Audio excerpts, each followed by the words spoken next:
কেন জানি না আমার সাথে এই দুর্ঘটনাগুলো ঘটে সবসময়। কোথাও যাওয়ার হলে বা কোথাও রেডি হওয়ার সময়। দেখো এই যে ব্লাউজটা আমার গায়ে হচ্ছে না। আর দেখো এই ব্লাউজটা এখন খুলতে হবে। আমার বোন দেখো এখানে কিন্তু খুলে দিচ্ছে। ও কিন্তু আমাকে অনেকটাই হেল্প করে সবসময়। আর এদিকে দেখো আমার বোন কিন্তু আমাকে রেডি করিয়ে দিচ্ছিল। আর বললাম তো আমাদের বাড়িতে বড় একটা পুজো হতে চলেছে। আর কি পুজো চলো তোমাদের সাথে বলে দিই। আমাদের বাড়িতে কিন্তু রাধা মাধবের পুজো হবে। আর আজকে তার প্রথম দিন ঘট বসবে মন্দিরে। আর তার জন্যই কিন্তু আমরা এখানে রেডি হচ্ছিলাম গোপী ড্রেস পরে। আর এদিকে বোন সুন্দর করে চন্দনটা পরিয়ে দিয়েছিল আমাকে। আর রেডি হয়েছি আমি একাই। দেন আমি তো এখানে রেডি হয়ে নিয়েছি আর আমার বোনরা কিন্তু রেডি হয়ে চলে গিয়েছে মন্দিরে। আর এদিকে দেখো আমি ভিডিও কল করেছিলাম রনককে, আমি সেজেছি আর ওকে কিন্তু প্রথমে দেখাবো বলেই ভিডিও কলটা করেছি।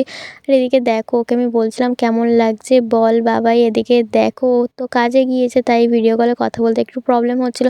তাও আমি বলছিলাম যে কেমন লাগছে আমাকে বল। ও কিন্তু কিছুই বলছিল না, যেহেতু একটু কথা বলতে প্রবলেম হচ্ছিল। তারপরে বলছিল ভালো লাগছে।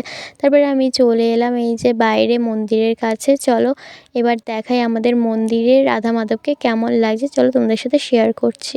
এই যে আমাদের রাধা মাধব, আর রাধা মাধবকে কতটা সুন্দর লাগছে। এদিকে দেখো গোপু সোনাকেও খুব সুন্দর লাগছে, তাই না? তোমরা কিন্তু কমেন্টে রাধে রাধে লিখে দিও।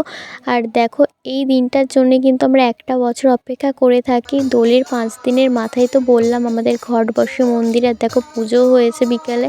আর এদিকে দেখো আমরা সবাই মিলে আসরে হরিনাম করছিলাম। আর বেশ ভালো লাগে কিন্তু এই একটা বছর এইটার জন্য কিন্তু আমরা অপেক্ষা করি। সবাইকে কেমন লাগছে গোপিনী সেজে অবশ্যই কিন্তু কমেন্টে জানিও। আর এদিকে দেখো আমরা সবাই মিলে হরিনাম করি।